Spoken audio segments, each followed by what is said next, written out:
ఈ కుత్తెగోడోళ్ళు అన్నయ్య అర్జు చేసిన ఆ దుర్గగోడు మనసులో వదిన. దుర్గా అంటే ఆ కాలకయ్య తమ్ముడు కదూ? అవును వదిన, వాడు తమ్ముడే. నడి రోడ్డు మీద జర్నలిస్ట్ అయిన శ్రీనివాసుని సంపుట్టు రెడ్ హ్యాండ్గా దొరికిపోయాడు.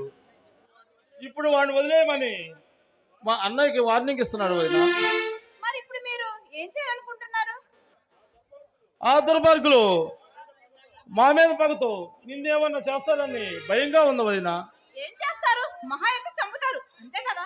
నీకు చాలా ధైర్యం ఎక్కువే వదిన. చూడు సర్దార్, 10 మంది సుఖంగా ఉండాలంటే మీలాంటి ఆఫీసర్స్ చంపడానికైనా చావడానికైనా సిద్ధంగా ఉండాలి. నా గురించి మీరు భయపడొద్దు. మీరు ఏం చేయాలనుకుంటున్నారో ముందు అది చేయండి.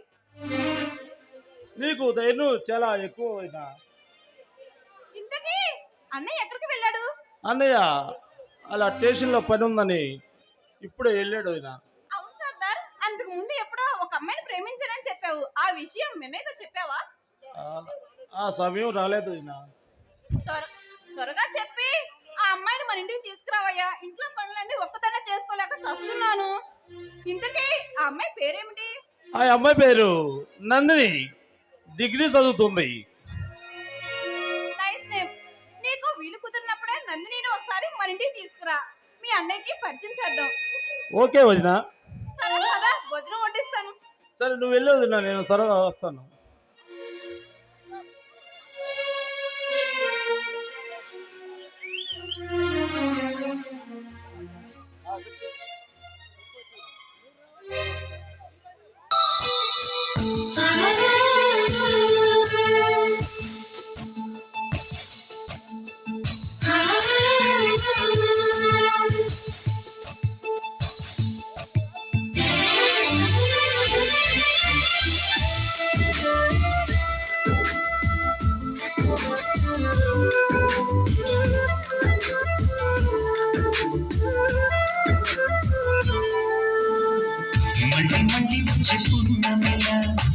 నువ్వు నవ్వుతుంటే చాలు అలా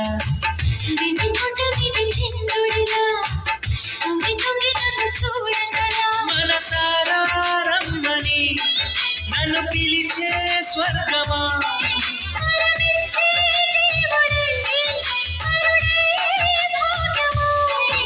ఇది నిజానిస్తమా, నువ్వేనా సొంతమా.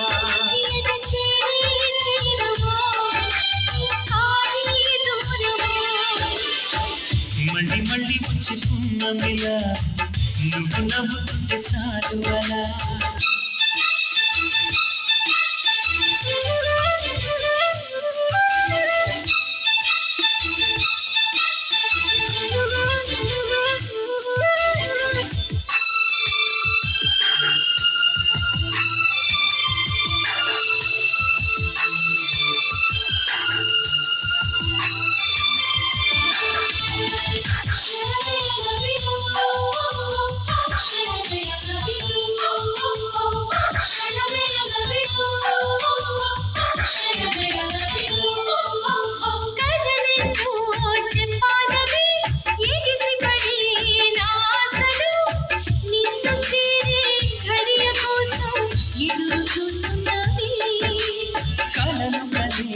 నా కళ్ళతో కలబడుతూ నీ చూపులు విరహమంటే ఏమిటంటూ తెలుసుకోమన్నది.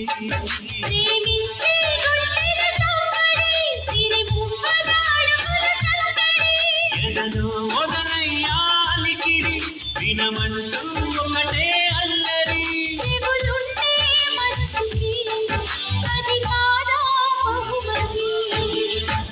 మళ్ళీ మళ్ళీ వచ్చుకున్నవిలా నువ్వు నవ్వుతుంటే చాలు అలా.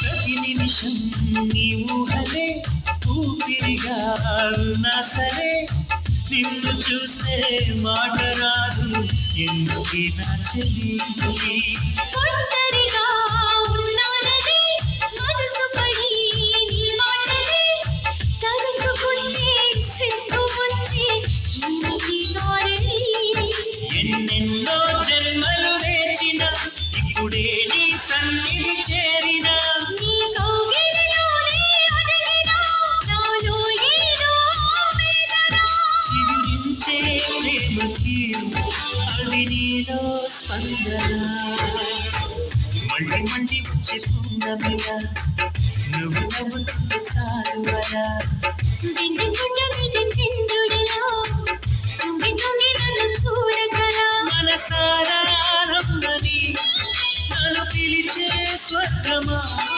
పరమించే దేవుడే కరుణై భాగ్యమా ఇది నిజమా నిస్తమా నువ్వే నా సొంతమా ఎద చేరి